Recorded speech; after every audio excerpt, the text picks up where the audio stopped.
Imagine a future where wars are no longer fought over oil, but over ice. Picture it, a frozen desert at the bottom of the world, seemingly lifeless, untouched, and desolate. Yet beneath its endless white expanse lie secrets so powerful they could reshape the entire global order. This is Antarctica, the last frontier, the final great wilderness, and perhaps the stage for tomorrow's most dangerous geopolitical conflict. For decades, we've looked at Antarctica as nothing more than a frozen wasteland. No cities, no nations, no permanent human population, just ice, snow, and scientists huddled in research stations. But that image is rapidly changing. What if I told you that hidden under its ice sheets could be vast reserves of oil, gas, and rare minerals critical for modern technology? What if I told you that melting glaciers are opening new sea routes that could rival the Panama Canal? And what if I told you that in less than 3 decades, the treaty protecting this land from militarization and exploitation could expire, unleashing a global scramble unlike anything we've ever seen? Antarctica is not just frozen ground, it's a chessboard, and every major power, from the United States to China to Russia, has its pieces already in place. The future of this continent may determine the balance of global power for the 21st century. But to understand why Antarctica matters so much, we first need to understand its unique status. Unlike every other continent, Antarctica belongs to no one. Since 1959, it's been governed by the Antarctic Treaty, an unprecedented agreement signed by 12 nations during the height of the Cold War. At a time when the world was divided between East and West, this treaty declared that Antarctica would remain a place of peace, science, and cooperation. No military bases, no nuclear testing, no resource exploitation, just research, exploration, and preservation.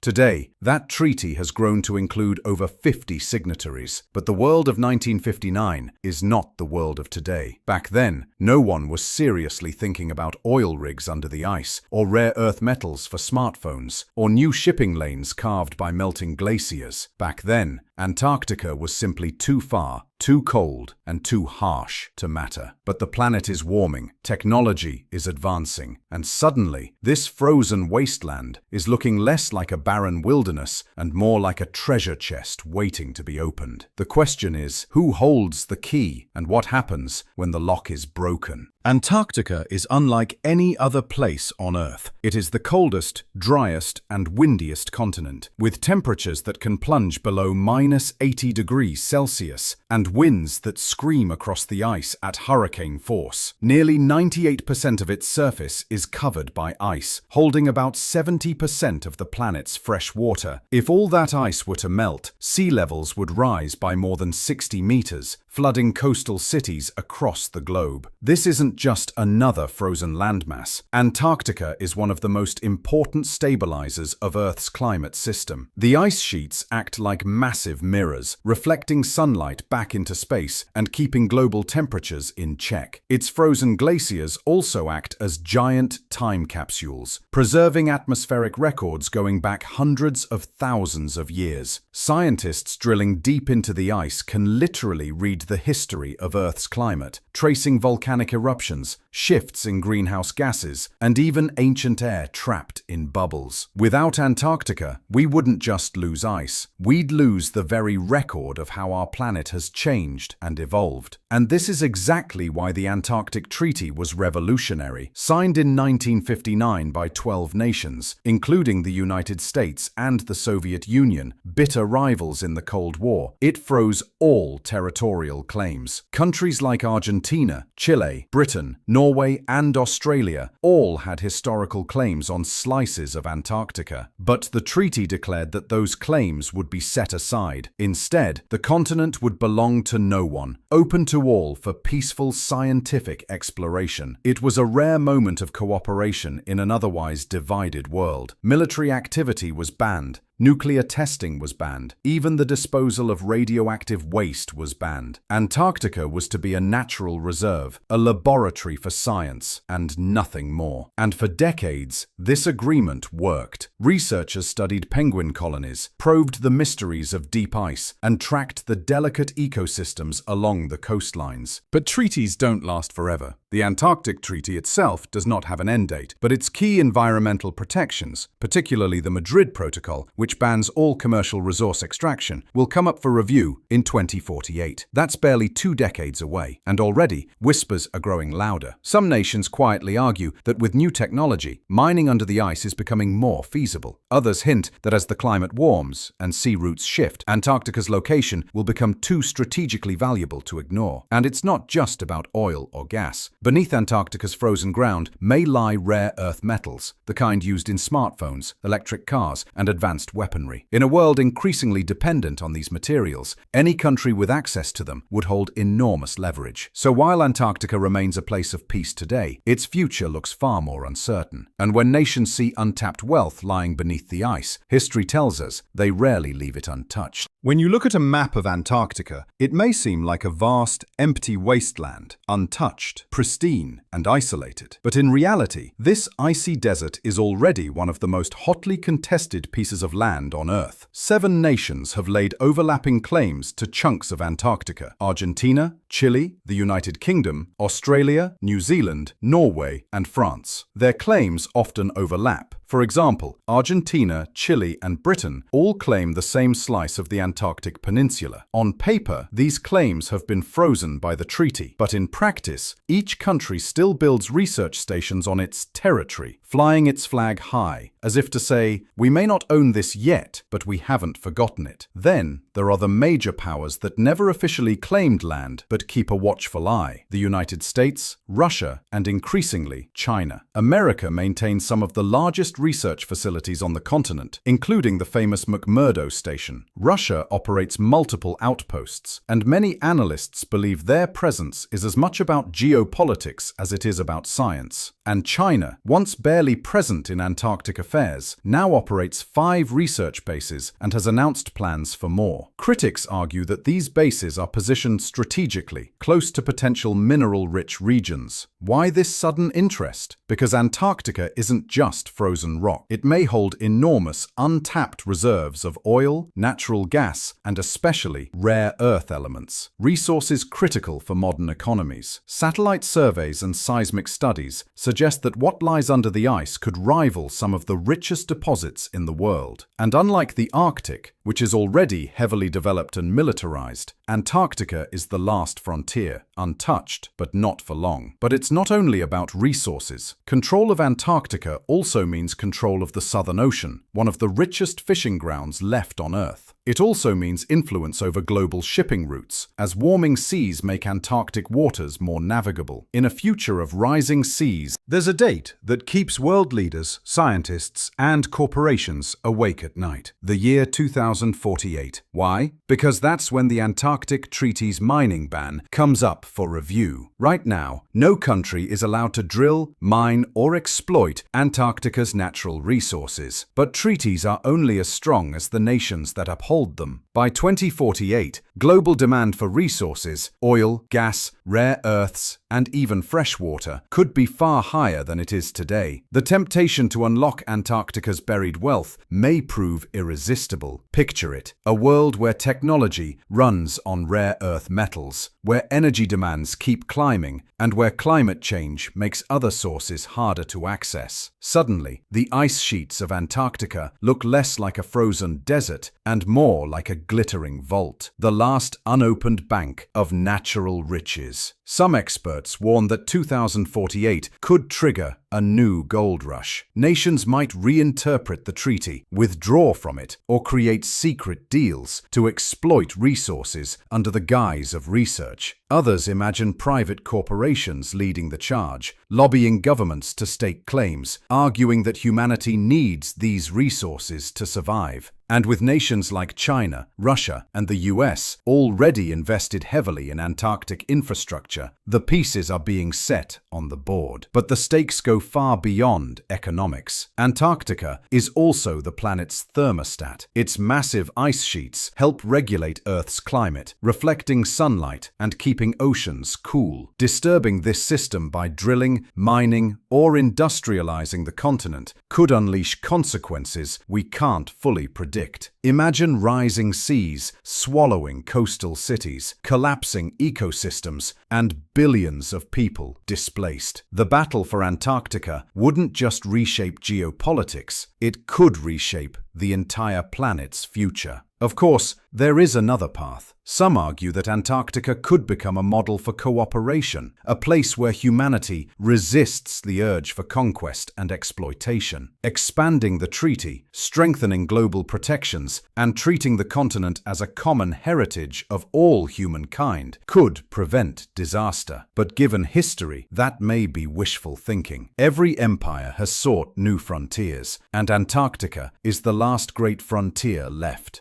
As we move closer to 2048, one question looms larger every year. Will Antarctica remain the world's greatest experiment in peace, or will it become the flashpoint for the next global conflict? So what happens if the world can't resist the lure of Antarctica? There are several possible futures, and some of them are terrifying. One scenario is the corporate frontier. Imagine tech giants or energy conglomerates desperate for rare earth metals or fossil fuels, pushing governments to sponsor research expeditions that are really cover operations for resource extraction, mining rigs hidden beneath ice shelters, ships quietly hauling out minerals, all while the world pretends the treaty is still intact. Another possibility is the militarized scramble. Nations that already have a strong presence, the United States, Russia, China, could fortify their bases, expand airstrips, and deploy naval fleets to enforce de facto control. Skirmishes in the icy seas, shadow wars disguised as scientific disputes. The Antarctic Treaty, once hailed as a beacon of peace, becoming nothing more than paper. But there is also the cooperation model. If enough nations see the danger, they may decide that Antarctica must remain a shared sanctuary. Stronger international laws, tighter enforcement, maybe even a permanent global authority dedicated to protecting the continent. In this vision, Antarctica becomes humanity's most sacred trust, proof that we can rise above greed and division when the stakes are highest. Which of these futures will we choose? That's the real question, because Antarctica is more than just ice. It is a mirror of ourselves. It shows us our hunger for power, our drive for exploration, our greed for resources, but also our potential for unity and wisdom. If we fail, the price won't just be paid in minerals or territory. It will be paid in rising seas, drowned cities, and a destabilized planet. If we succeed, Antarctica could stand as the greatest example of human cooperation in history. As the clock ticks toward 2048, the world is watching. Every base that's built, every runway carved into the ice, every ship that sails through those freezing waters,